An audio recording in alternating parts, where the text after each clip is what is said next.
The moment I stepped into first class, I saw my ex yank the man who abandoned me at our wedding 5 years ago holding the woman who stole him from me, framed my best friend, and even faked a pregnancy to gain sympathy. I straightened my back, flashed my international medical license, and shut them down in front of everyone. Then I showed my marriage certificate and told them calmly, I've had a better man for a long time. When the plane jolted through the clouds, an urgent announcement crackled through the speakers. Attention passengers. A pregnant woman in first class is experiencing a medical emergency. If there are any doctors or nurses on board, please come forward. I put down the medical journal I was reading and unbuckled my seatbelt.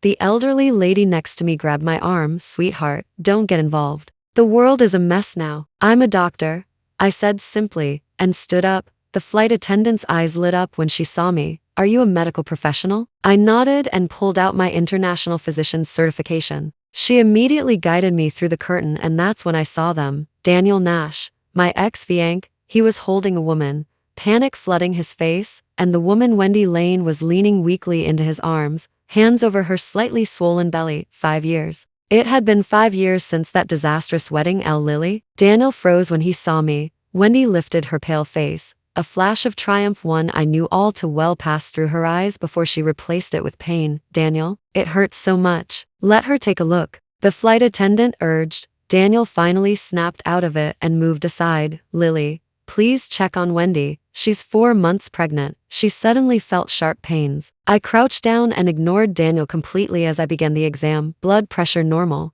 heart rate fast but steady, abdomen soft, no hard masses. Where exactly does it hurt? I asked, voice calm as if discussing the weather. Here. Ah, there it is again. Wendy grabbed my hand, her nails digging into my skin. I pulled my hand back and took out my portable diagnostic device. After a quick evaluation, I gave my conclusion: mild gastrointestinal spasm, no signs of miscarriage. I recommend she go to a hospital for a full checkup after landing. Just a stomach issue? Daniel frowned. But she's in so much pain. I stood up and packed my equipment away. Unless you think I'm lying. The air froze. Wendy tugged Daniel's sleeve, speaking weakly. Daniel, don't say that. Maybe Lily's still upset with us. A perfect line, soft enough, gentle enough, self-sacrificing enough, yet it conveniently made me the unreasonable one, just as expected. Daniel frowned at me. Lily Lane, I know you hate us, but this is a matter of 2 lives. Don't let personal grudges. I said nothing, just stared coldly at him. Then Wendy suddenly noticed something and pointed at my neck. Lily, are you still wearing the necklace with the ring Daniel gave you? It was a simple platinum ring with DL engraved inside. Daniel Nash, Lily Lane. On the day of the ruined wedding, I had taken it off my finger and hung it on a chain, not out of longing but as a reminder. Daniel's eyes softened with guilt, and something else he definitely shouldn't have had. So you really still? I'm married. I cut him off and pulled out another necklace from under my shirt. 2 necklaces, 2 rings. The diamond on the new one sparkled under the cabin lights. Daniel's expression collapsed. You. What did you say? I'm married. I repeated clearly, loud enough that several nearby passengers heard. This old ring just reminds me how stupid I used to be. Wendy's smile froze. Daniel looked like someone had punched him. I turned and left first class behind me. I heard Wendy's practice sobs and Daniel's frantic attempts to comfort her. Back in my seat, the elderly lady asked, all settled? I picked up my journal again. They sounded noisy over there. You know them? I used to. I flipped to an article about PTSD. Not anymore. As the plane descended and the city's skyline came into view, I exhaled. 5 years. I was finally back, not as someone returning in shame but as someone who came prepared to burn everything down.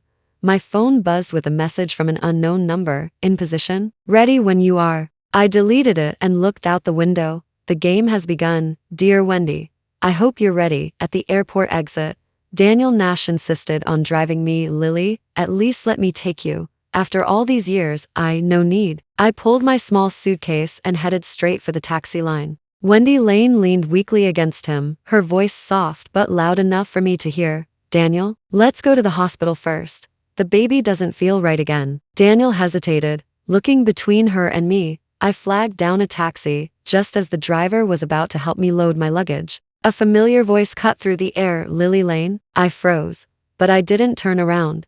Jason Lane, my older brother, walked quickly toward me, 5 years had changed him. He looked more mature, his suit crisp, his expression cold, but the first thing he said was, "You came back without telling me? And what did you do to Wendy on the plane?" I finally turned to face him. "What did I do?" "Wendy said in the family group chat that you refused to examine her properly and even provoked her on purpose." His brows were tightly furrowed. "Lily, I know you were wronged 5 years ago, but Wendy's pregnant now. Could you try to be more mature?" Mature, what a gentle word. 5 years ago, on my wedding day, I waited for Daniel for 3 hours in my gown. What I received instead was a text canceling the wedding and headlines everywhere. Socialites' wedding collapses. Groom caught with bride's younger sister. Reporters swarmed me like sharks scenting blood.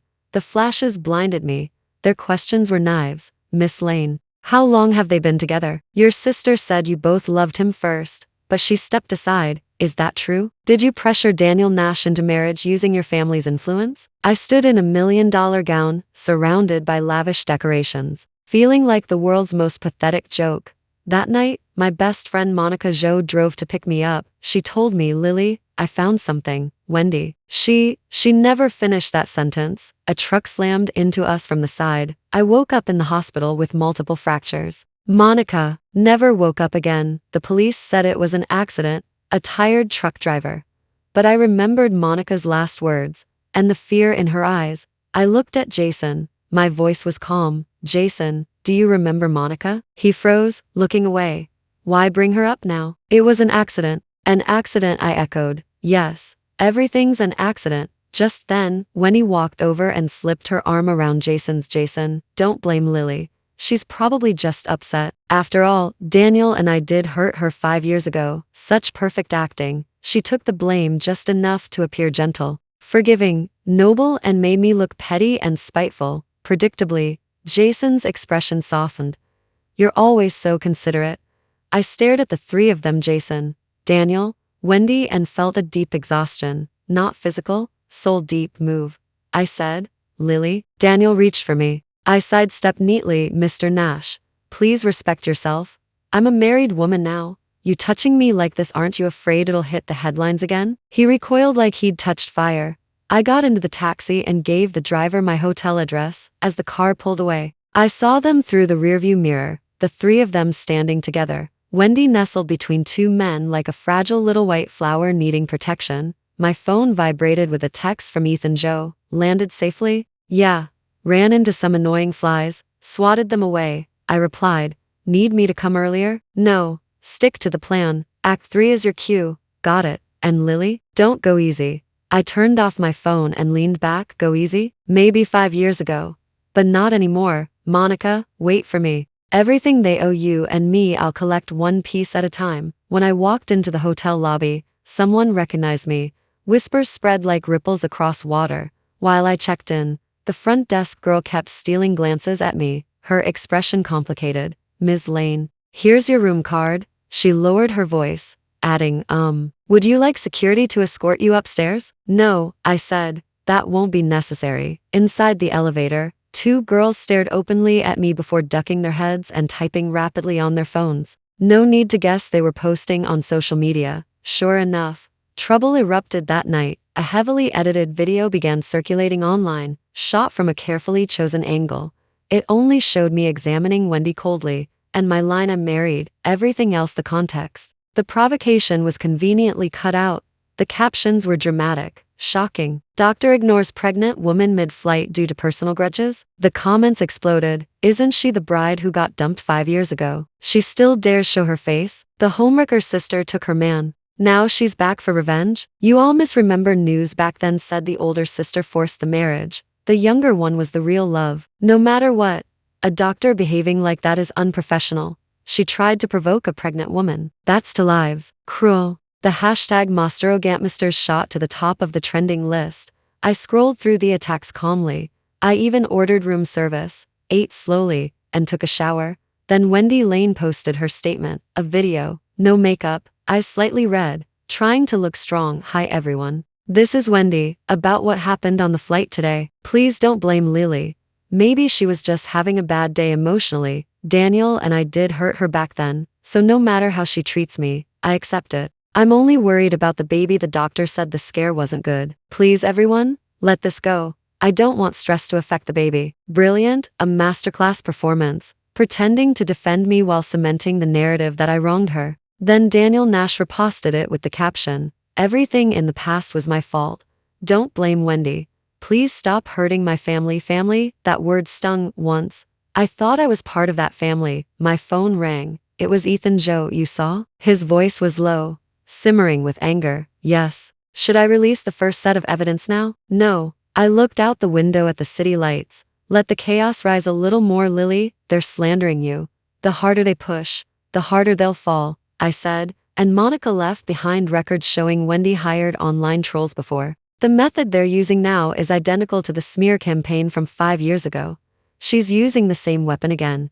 Ethan fell silent for a moment. "You're gathering them all in one net." "Yes, I want her entire PR team on full blast. Let them dig up every old tactic. I'll bury all of them together." After hanging up, I opened my laptop and logged into a secure email. Inside were Monica Jo's files, the ones she'd investigated before her death, sent to me in a desperate final email. Brake repair invoices, bank transfer receipts, pharmacy purchases, and a short, incomplete audio recording. "Lily, I found something, Wendy. She isn't just trying to steal Daniel, her mom back then, and the paternity test. Lily, be careful. She might." The recording cut off, followed by a screech of brakes and the sound of an impact. I had listened to it countless times. The ending always felt like someone squeezing my heart. "Monica, just a little longer. It's almost time." My doorbell rang.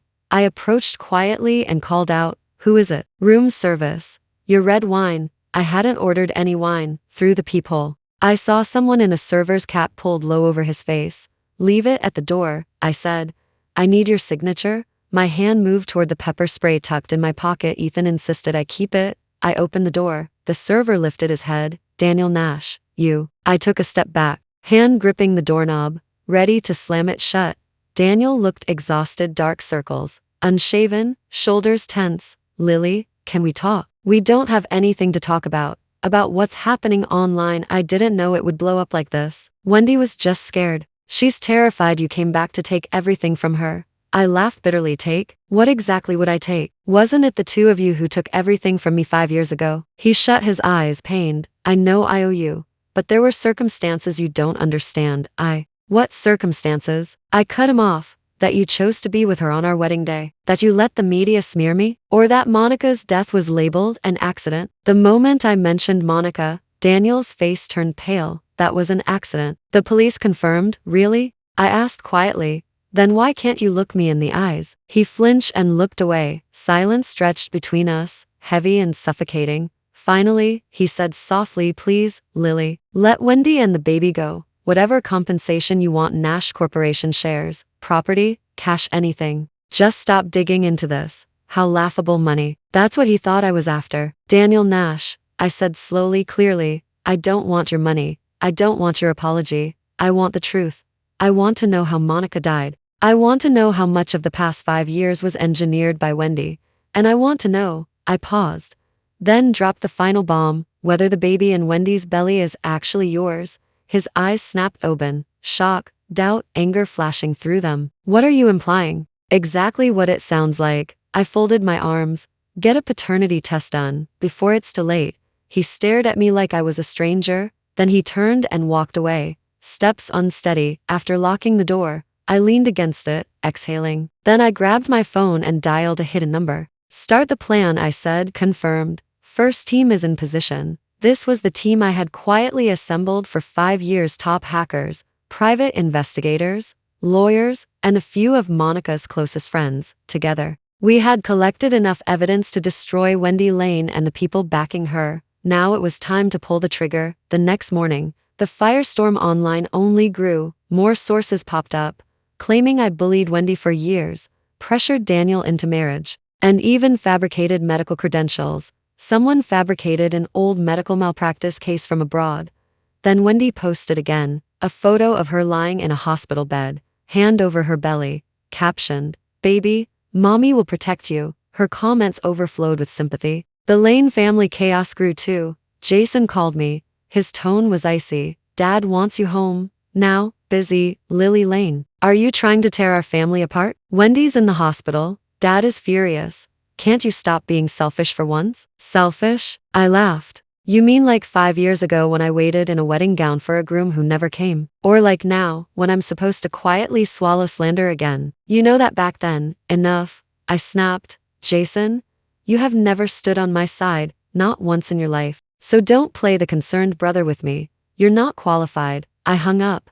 Then I ordered flowers and had them sent to Monica Jo's grave. Afterward, I opened my laptop and drafted my official statement. Wendy wanted a PR war. Fine, I'll give her one. My statement was simple, just 3 lines. I have never harmed anyone. The law will prove everything. Ethanzu honey, someone's bullying your wife. And then I attached a photo of our marriage certificate, dated 6 months ago, registered in Switzerland. The internet exploded again.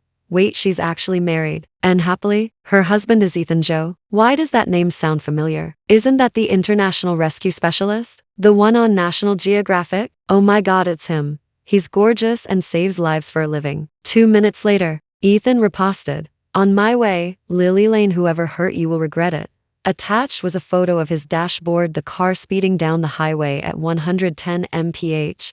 Weibo nearly crashed within an hour. Reporters swarmed the hotel entrance. I stood by the window, looking down at the sea of cameras. My phone buzzed. Ethan, I'm here. Want me to come up? Or you coming down? Me, I'm coming down. I dressed in a clean white suit, tied my hair back, and applied minimal makeup. 5 years later, I was finally ready to stand in the light, not as a victim, but as someone who had already won. When the elevator doors opened, the explosion of flashlights nearly blinded me. Reporters surged forward. Dr. Lane, how did you meet Mr. Joe? Do you have anything to say about Wendy Lane? Was the incident 5 years ago a misunderstanding? I ignored every question. My eyes searched the crowd. Then I saw him. Ethan Joe stepped out of a black SUV, simple black tee, cargo pants, but with the presence of a runway model. He walked through the crowd, and people instinctively moved aside. He reached me, cupped my face without a single word, and kissed me. The entire place froze for 3 whole seconds, then erupted into frantic shudders. The kiss wasn't long, but it was enough to make a statement to the entire world. When he pulled back, he rested his forehead against mine. I'm late, he murmured. Right on time, I whispered. He wrapped an arm around my shoulders, turned to the reporters, and the warmth vanished from his expression, replaced by cold steel. My name is Ethan Joe. I am Lily Lane's husband. We have collected evidence of the online defamation against my wife. We will file police reports and lawsuits immediately. All media outlets and individuals spreading false information prepare for legal consequences. A reporter dared to ask, Mr. Joe, what do you think about Ms. Lane's past relationship with Daniel Nash? Ethan gave a cold, razor-sharp smile. My wife had a love life before meeting me. That is normal. What's not normal is people using her past to hurt her. As for Mr. Nash, he paused, then delivered the kill shot. I should thank him for having terrible taste, otherwise I wouldn't have had the chance to meet Lily. The crowd howled. At that moment, another car screeched to a stop. Daniel Nash jumped out and froze the second he saw Ethan holding me. His face twisted, anger, regret, pain, jealousy, all mixed together. Ethan pulled me a little closer and nodded politely. Mr. Nash, he said calmly. Thank you for letting her go back then. Daniel's fists clenched, trembling. But he said nothing. He returned to his car and drove away wordlessly. That night, the hashtag Athans who protects white hit one. Wendy's weak, innocent persona shattered instantly in front of Ethan's aura. Later that night, inside our hotel suite, reality replaced theatrics. You overacted? I pushed him lightly. A public kiss? I didn't approve that. Ethan blinked innocently. The outline said public display of affection. That was the outline, not the script. He laughed and ruffled my hair. All right, business time. Wendy's panicking. She contacted the repair shop from 5 years ago. She wants them gone. My eyes narrowed. Are they secure? Already brought in, he said. They're talking. Then he added. And the paternity test results came back. I stilled. He paused for dramatic effect. Then, the baby is in Daniel Nash's. My eyes widened. But he wasn't finished. He leaned closer, lowered his voice. There's something bigger. Wendy Lane might not be a Lane at all. Even I froze at that revelation. 3 days later, a bombshell hit the entire internet. A phone recording from 5 years ago was released, the very last conversation between Monica Jo and Wendy Lane. Wendy's sweet tone. Monica, what are you investigating? You've been so secretive. Monica tense. Wendy, I found something. About your mother. Wendy's voice suddenly cold. What about my mother? Monica? She used to work at the hospital, right? About that paternity test. Footsteps, fast breathing, Wendy chilling calmness. Monica, some things are dangerous to know. Monica fearful. What are you doing? Thud scream recording cuts. A second bomb dropped immediately after. An employee from an auto repair shop turned himself in. He confessed that 5 years ago, someone paid him to sabotage the brakes of a specific car. The car Monica was driving the night she died. Police announced a new task force to reinvestigate Monica's death. Meanwhile, chaos erupted at Nash Corporation. Daniel Nash was suspended by the board. Shareholders didn't care about love triangles, but they cared deeply about scandals and plummeting stock prices. Wendy vanished from the hospital. All social media accounts stopped updating. Her phone went dark. Then I got a call from someone I hadn't spoken to in 5 years. My father, Lily. Come home, he said, voice weak and old. We need to talk. This time. I agreed. Ethan came with me. The Lane family estate looked the same as ever, beautiful and suffocating. In the living room sat my father at the head seat.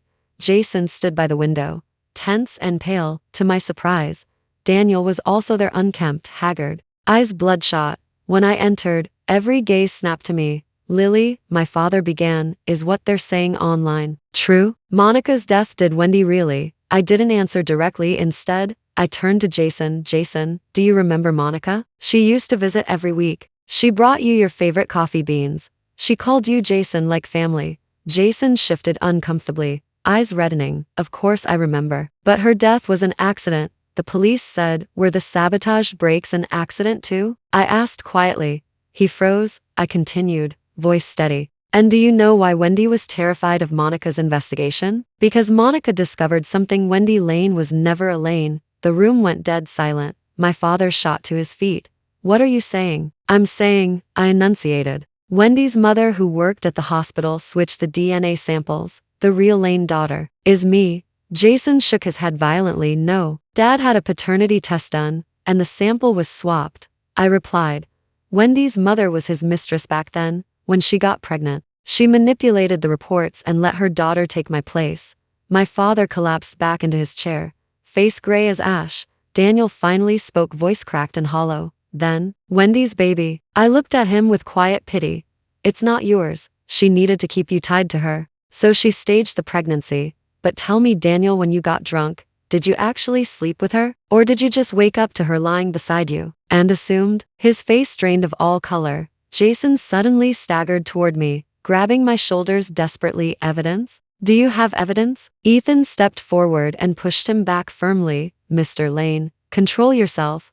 How can I control myself? Jason cried, tears spilling. If this is true, all these years, I treated her like my real sister, and I hurt you, my actual sister. His voice cracked in anguish. I stared at him, my once beloved brother, and felt no triumph, only a deep, aching sadness. All evidence has already been handed to the police, I said. The original paternity test, money transfers, calls, everything. My father broke down into sobs. Lily, I'm sorry. Your father failed you. Too late for apologies. I straightened. I came today only to see your reactions when you learned the truth. Then I turned to leave. Ethan took my hand, warm and steady. Behind us, I heard Jason fall to his knees, sobbing uncontrollably, and my father whispering in utter devastation. Outside the house, sunlight felt almost harsh. I whispered toward the sky. Monica, did you see it? The truth is out. Ethan wrapped an arm around me. Not over yet. Wendy's still running. She knows she can't escape. There's only one place she'd go. We exchanged a look and spoke in unison. The old estate. The old Lane estate sat on the outskirts of town, a century-old mansion filled with the family's dirtiest secrets, including the room where Wendy's mother lived years ago. When we arrived, the place was already surrounded by police cars, yellow tape, flashing lights, officers armed and tense. Jason was already there. He stood stiffly behind the police line, looking like a hollow shell. A police officer approached us. She won't come out, he said grimly. She says if anyone enters, she'll ignite the gas. I lifted my head toward the second floor. Behind the curtains, a faint silhouette moved. Jason saw me and stumbled over, eyes red. Lily. He choked on his words. Move, I said, my voice flat. I want to talk to her, he insisted, panicked. I can convince her to surrender. Lily, please. Give me a chance to fix something, anything. Ethan stepped in front of him. Mr. Lane, he said coolly, now is not the time for you to perform your devoted big brother act. That woman killed Monica. She framed your sister for 5 years, and you still want to save her. It's not like that, Jason cried. I just don't know what to do anymore. Lily, yell at me, hit me, anything. I deserve it. I looked at him, this brother I once admired, who once promised to protect me. Jason Lane, I said quietly, the saddest part of all of this isn't Wendy's betrayal or Daniel's, it's you. He flinched. 5 years ago, on my wedding day, if you had asked me once what had happened, if you had listened to me once, everything might have been different. A tear slid down his cheek, but instead, you chose to believe Wendy. You chose the sister who knew how to cry and play weak, and you abandoned the sister who grew up with you. His knees buckled, and he fell to the ground. I was wrong. I was wrong. Lily, please give me a chance. I stepped back. Some mistakes can never be undone. At that moment, a shrill, hysterical voice cut through the air. Lily, you win. Happy now? We all looked up. Wendy Lane stood in the second-story window, hair wild, eyes crazed, expression twisted. You ruined everything. She screamed at me. You took my brother, my family, my entire life away. Police shouted through a loudspeaker. Wendy, calm down. Don't do anything rash. Wendy laughed, a chilling, broken sound. Rash? My biggest mistake was 5 years ago, not killing you when I had the chance. Lily? Daniel Nash, who had arrived moments earlier, froze in horror. Wendy, it really was you. His voice was empty, shattered. Wendy's gaze flicked to him. A manic smile spread across her face. Daniel Nash, you pathetic man. I did everything for you. And what did I get? You still love her. Even when the baby wasn't yours, you still loved her more. Daniel staggered back, whispering, Wendy, you're insane. Yes, I'm insane, she screamed, and it's your fault. And Lily's. Everyone always loved Lily. Dad, Jason, you no matter how hard I tried, I could never replace her. Why? Suddenly, she pulled out a lighter. Police panicked. Stop her. But it was too late. Click, a spark, a flash, boom. Flames burst from the window, followed by an explosion that shook the ground under our feet. The old estate erupted into a roaring inferno. We all stared, stunned, as fire consumed everything. It burned all night. The firefighters found Wendy Lane's body in the ruins. The autopsy report showed that she had overdosed before the explosion. The police found a complete handwritten confession in her room. It detailed everything she had done over the past 5 years. How she switched the paternity test, how she framed me, how she tampered with Monica Jo's car, how she orchestrated online harassment, and even how she faked a pregnancy. She also revealed the father of the child, a man she had used as a tool to provoke Daniel Nash, who had long since taken the money and left the country. The case was officially closed. Daniel Nash was arrested for harboring a criminal and perjury. Jason Lane, though not directly involved, was removed by the board due to the disastrous consequences of his negligence and favoritism as the Lane family's heir. My father turned gray overnight. He handed the company to a professional manager and moved into a care facility. As for me, once everything ended, I went to visit the 2 people being held. When Daniel Nash saw me, there was still a flicker of hope in his eyes. Lily, are you? No, I cut him off. I'm only here to tell you that I forgive you. He froze. Not because you deserve forgiveness, I continued, but because I don't want to live with hatred anymore. You'll face your trial and your punishment, but none of that has anything to do with me now. Tears fell from his eyes. I'm sorry. I'm really sorry. Save it for Monica's grave, I said as I stood up. Goodbye, Daniel, or rather never again. Jason Lane was in the next room. He looked calmer, but his eyes were empty. Lily, he said quietly, how long will I be in prison? The lawyer said it depends, maybe 3 to 5 years. He nodded, stayed silent for a long time, then suddenly asked, will you still call me your brother? I looked at the man who once protected me like a mountain. My feelings twisted painfully. In the end, I gently shook my head. I'm sorry. Some things once broken, stay broken. He smiled, a smile tinged with tears. Yeah, broken. When I stepped out of the detention center, the sunlight was soft and bright. Ethan Joe was waiting with 2 cups of coffee. Is it over? He asked. It's over. I took the coffee and sipped it. Sweet. I added an extra packet of sugar on purpose, he said with a smile, to celebrate a new beginning. We walked toward the parking lot together. Reporters were still lurking in the distance. but Ethan's security politely held them back. Where do you want to go next? He asked. A cabin in the Swiss Alps? A villa by the sea? Or back to your Doctors Without Borders work? I thought for a moment. One place first. Monica Jo's grave was in the Western Cemetery. I held a bouquet of white roses. Ethan followed behind me, in the photo on the tombstone. Monica's smile was bright and warm, just like she had been in life. She was passionate and brave. If she hadn't died helping me, she would have become an outstanding journalist. Monica, I whispered as I set down the flowers, it's all over. The people who hurt you have been punished. The truth is out. A breeze rustled through the cemetery, the sound of leaves like her gentle reply. I'm leaving soon, I continued. I might not visit for a long time, but I will always remember you. Remember that once, in this world, there was a girl who would do anything for her friend. Ethan stepped forward. Monica, I'm Ethan Jo. Thank you for protecting Lily. It's my turn now to protect her for the rest of my life. He took my hand, our fingers intertwined. When we left the cemetery, I looked back one last time. Sunlight streamed over the tombstone, and the white roses swayed softly in the wind. A month later, Ethan and I held a simple wedding in Switzerland. No media, no wealthy guests, just a few real friends and my colleagues from the medical team. During the wedding, I received an anonymous package. Inside was an old photo album. It was filled with pictures from my childhood, some I had never even seen. On the backs were childish scribbles. Little sister smiled today. Little sister learned to walk. Little sister's first day of school. On the last page was a letter from Jason Lane. Lily, I know you don't want to see me again. This album is the only thing I can still give you. I took these pictures when we were young. You were so small then. Always following behind me, calling big brother. I lost my little sister. That is the greatest mistake of my life. I don't ask for forgiveness. I only wish you a peaceful and joyful life. Goodbye. Lily, a man unworthy of being your brother. I closed the album, unable to speak for a long time. Ethan walked over and put his arm around my shoulders. Are you going to keep it? I nodded. Yes. Not to forgive, just to let go. After the wedding, we began traveling around the world. I did volunteer medical work. Ethan continued his rescue missions. We met in refugee camps in Africa, reunited in earthquake zones in South America, and worked side by side during typhoon relief efforts in Asia. The world was vast enough to hold all past pain and all rebirth. A year later, at a Doctors Without Borders camp, I received news.